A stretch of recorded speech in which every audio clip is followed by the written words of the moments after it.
The behavioral reports on scrub hares and side-strapped jackals in Vurhonga are concerning. The plateau is inaccessible to larger animals, so smaller species like hare and jackal have always flourished there. But both populations are outgrowing the balance of the environment. The hares reproduce so quickly they've, what's the word? Saturated the jackals, who can't eat them quickly enough. Without more aggressive predators to cull them, soon those hares will overpopulate the region.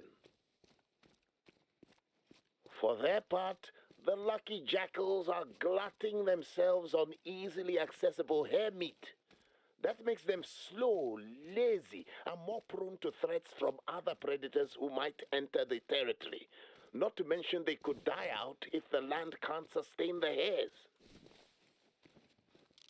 So between motivating lazy jackals and pressuring happy scrub hares, you've got work to do.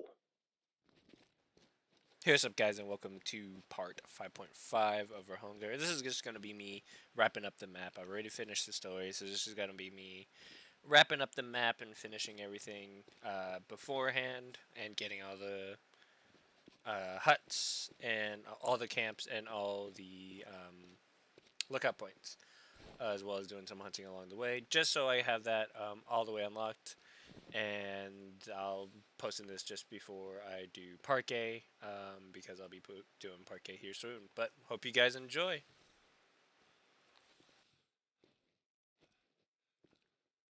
Oh, aren't you a bright one?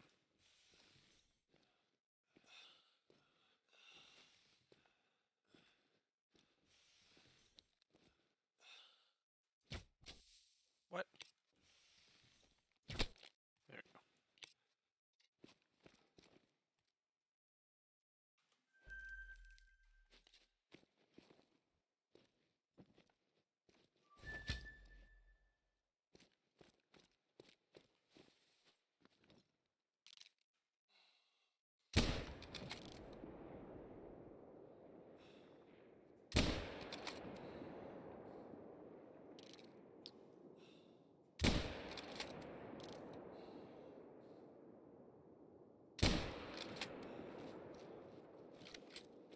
I'm curious how that first one was in the next shop, but well.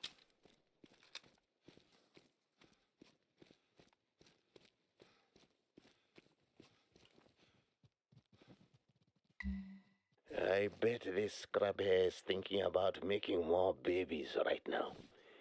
It's a wonder they have time for anything else. That's one half of this devilish duo overrunning the plateau. Now find the other.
Lazy, lazy, side-striped jackal. The jackal thrives when it is competing within the food chain, not when it's the apex.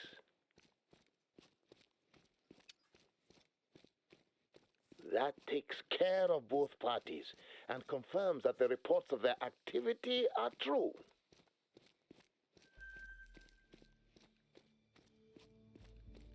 Now, before you go stirring up hares and jackals every which way, let's give them a new pathway to migrate from the plateau.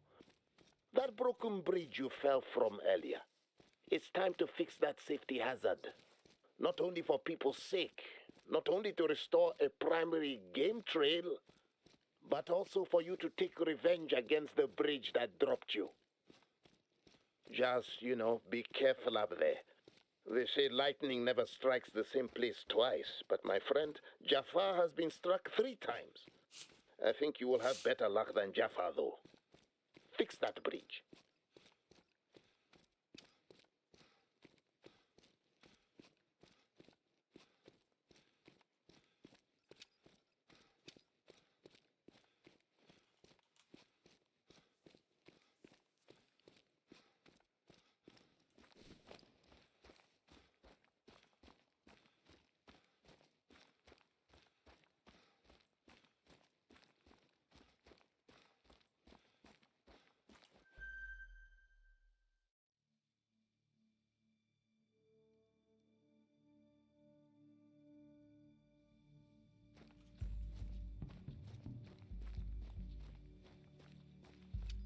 Alright, we'll go here. I'm pretty sure the bridge is right there.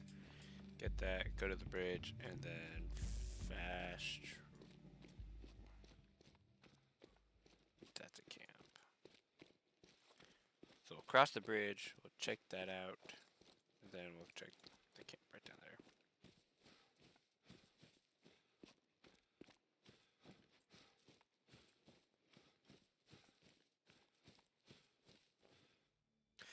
The Grand Escarpment. The Grand Escarpment runs for thousands of kilometers across southern Africa. Its features were formed from a seismic rift that slowly tore apart the supercontinent Gondwana over hundreds of millions of years. Today we get these beautiful views. This area of escarpment, where the plateau's elevation is highest, was dubbed the Drakensberg by the Dutch, Ukalamba by the Zulu, Maluti by the Zotho. I call it whichever phrase is least likely to offend a particular person, which is good practice in general in Africa.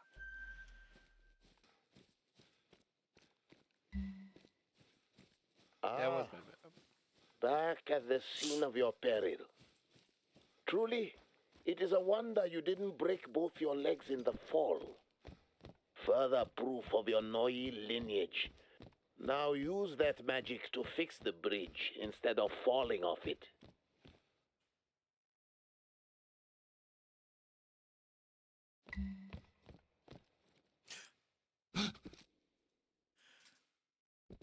Fixed? If it was that easy, why didn't you just do that before? At least now you can use this pathway. Harvest 3 side-strapped jackals from this region. Doing so will put the lazy dogs back on alert. But this won't be that easy. Each jackal must be harvested with 100% integrity. That will qualify them for a local dietary study, which will tell us how balanced, or in this case, imbalanced, their feeding habits have become.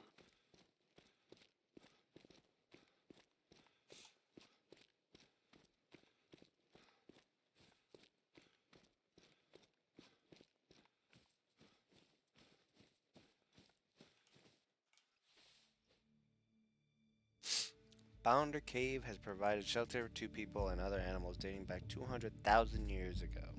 Excavations here have unearthed some of the earliest signs of human life known to us, including tools which indicate that some element of sun culture have existed for 40 to 60,000 years. Arrowheads and tools carved from bows, personal ornaments, pottery, human remains, all these things tell us a story, a remarkable story of human survival.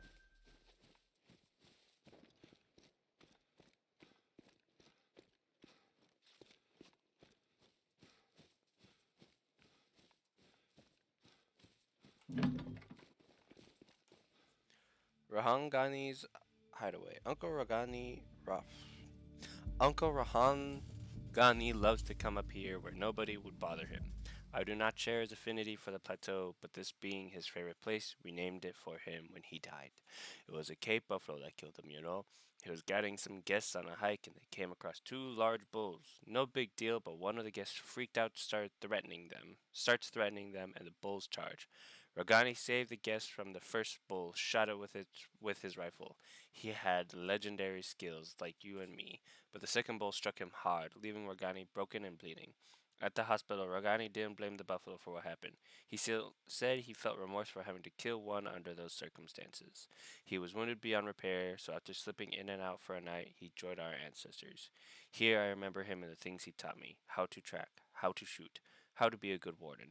Things I like to think I am passing down to you.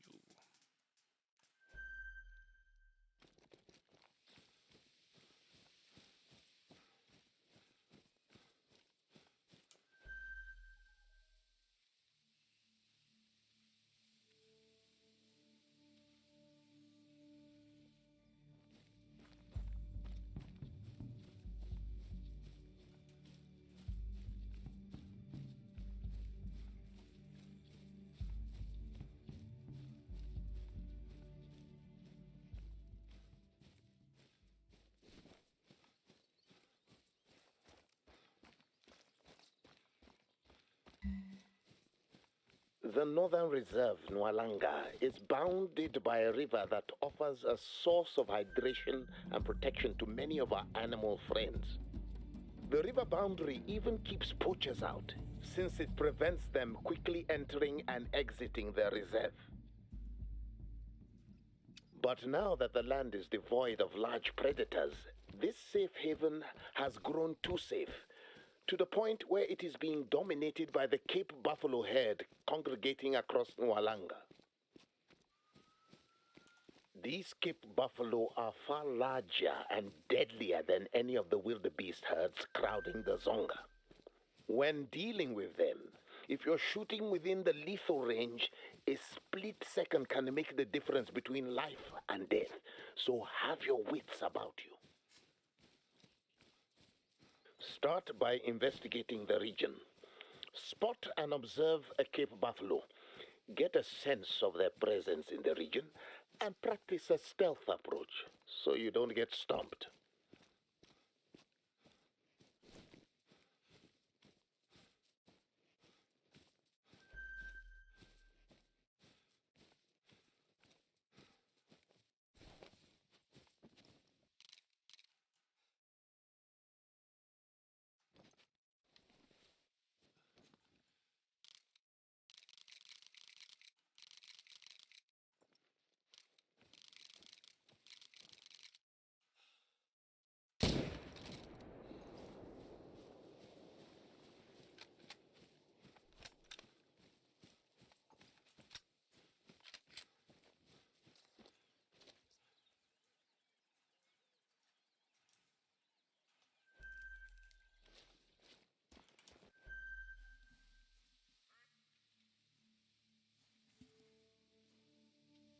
Alright.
just not enough penetration, which is really bizarre.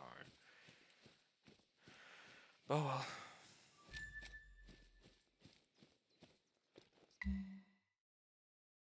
Look at that grumpy buffalo face.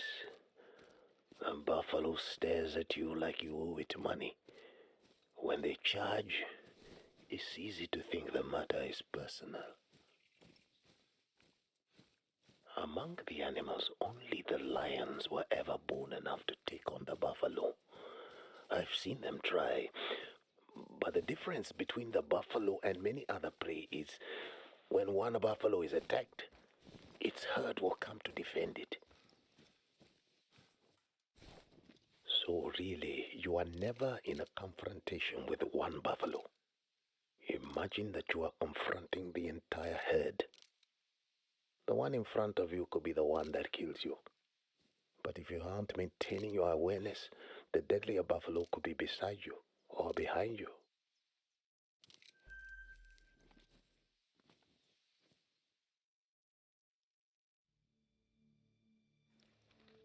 So what's the safest way to bring down a buffalo? Not from a distance, not with their thick hide. The safest way to down a buffalo is to do it quickly with a high-caliber weapon. You need the 470 Nitro Express to get this job done. If you don't have one on you, you can obtain one at the nearest outpost.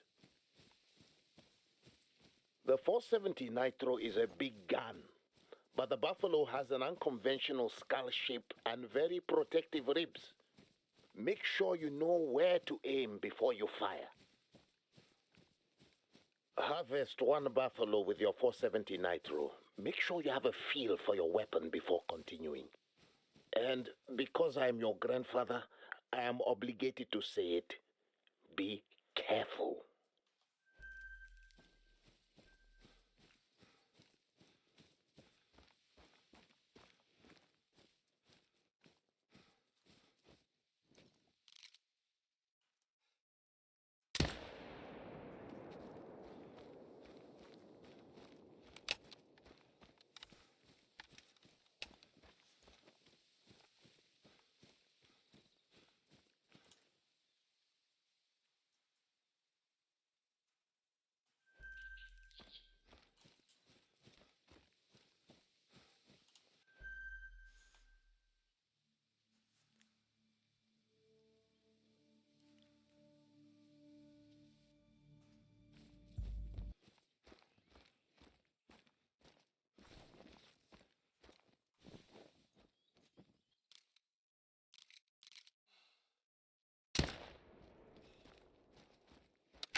Oh wait, the other one was even diamond potential. He actually has red to him. It's nice. Red to his body.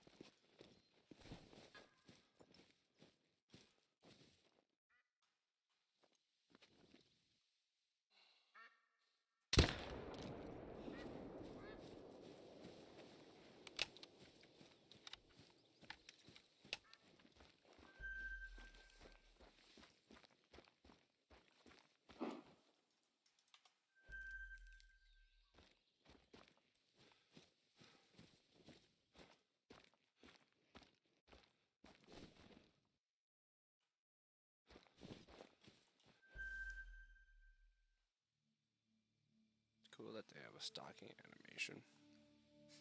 She's not stalking. I'm pretty sure she's technically is stalking, but no, she's not. No, she's stalking, so there's maybe something over there. I don't know.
37. Oh man.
Alright, with that, I believe that's all of Vurhonga taken care of. So, I will call it here, and we will be moving on to Park A Fernando next, I believe. So, hope you guys enjoyed this one, and I will see you in the next one. Good times.